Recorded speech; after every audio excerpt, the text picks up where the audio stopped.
Many people misunderstand why Japan established Manchukuo to colonize and exploit. No. It is the very misunderstanding. I will explain the true reason. Firstly, we must have rudimentary knowledge. Before the early 20th century, China was ruled by the Qing dynasty. The Qing dynasty is a country built by the Manchu people, and it is important fact that Qing dynasty was a multi-ethnic state. The story begins hundreds of years ago. Russia had an eastern colonial policy. Russia has conquered Siberia and have taken control of the Far East. In addition, it began to appear in the waters near Japan. Japan felt a sense of crisis. Japan needed to defend itself. After the Meiji Restoration, Japan pushed for a fortifying policy. However, Russia's eastern invasion never stops. Russia started to invade Manchuria.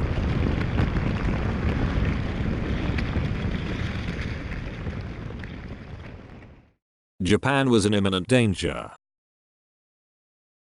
Japan asked China, "Hey, China, repel Russia, or I shall be invaded too." But the China who was completely disabled replied, "I'm so helpless." Japan determined to fight by herself. 1904, Russo-Japanese War broke out. Japan won after fierce battles. After the war, China claimed Japan to return Manchuria.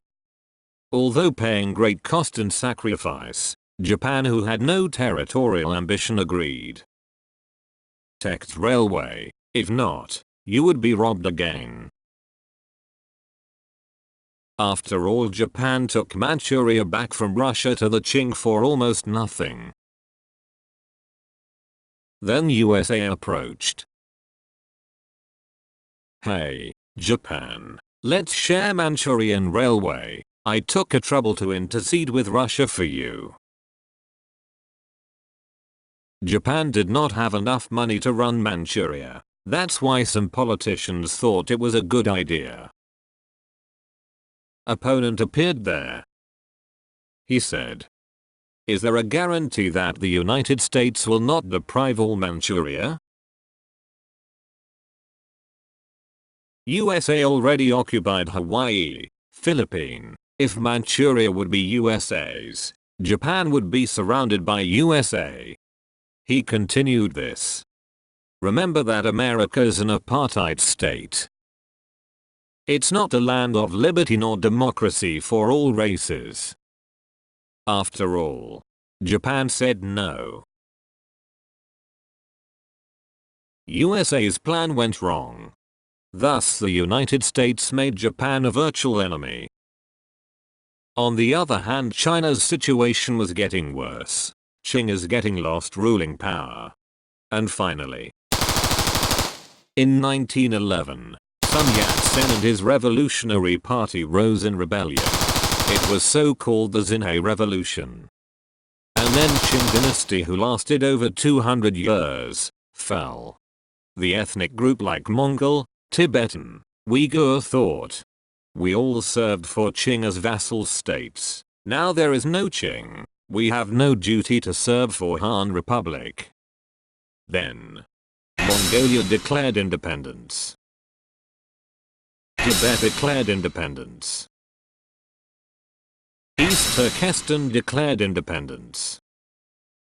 But the Han nationalist revolutionary refused them, invaded their territories, and declared all the territories belonged to Qing is our territory. They behaved as if they were heirs of the Qing dynasty. The young Manchu Emperor Puyi was confined by Han Republic. China's political situation was getting worse day by day. Eventually China fell into a chaos of civil war. Meanwhile, Manchuria was occupied by Han armed group. Manchurian uprisings for independence have occurred several times, but failed each time. Han armed group's boss Zhang Zuolin said, "Is Manchuria Manchu land? Who cares? This is my land." Well, was this a racial independence revolution in a modern context? This is a cause of the current Tibetan and Uyghur problems. We should keep this in mind. The Russian Revolution took place in 1917. Russia revived as Soviet Union. It was a super powerful nation more than Russia. Soviet Union started a more aggressive expansion policy called World Communist Revolution. Soviet Union communized Mongolia.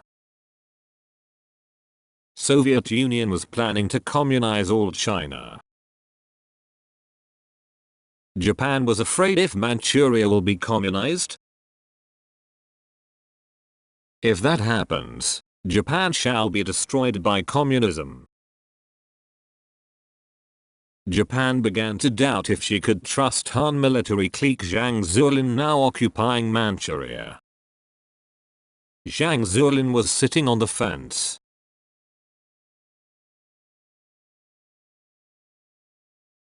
In the meantime, Zhang Zuolin was killed by a bomb.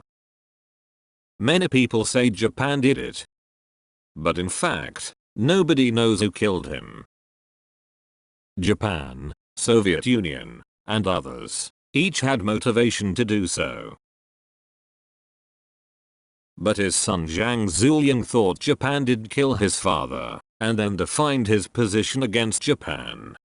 That was also his best way to survive. The USA came. USA offered Zhang Zuolin a help to resist against Japan. Then, Zhang Zuolin fueled anti-Japanese movement. He said, "This is my land. Japan and Manchus should get out." He began to incite violence against the Japanese.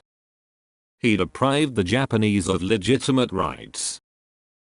It was actually a low-intensity conflict. Japan could no longer leave Manchuria to bandit-like warlords. Shortly thereafter, Mukden incident occurred in 1931. Japanese forces expelled Chinese forces and occupied Manchuria. Next year, Manchukuo was established.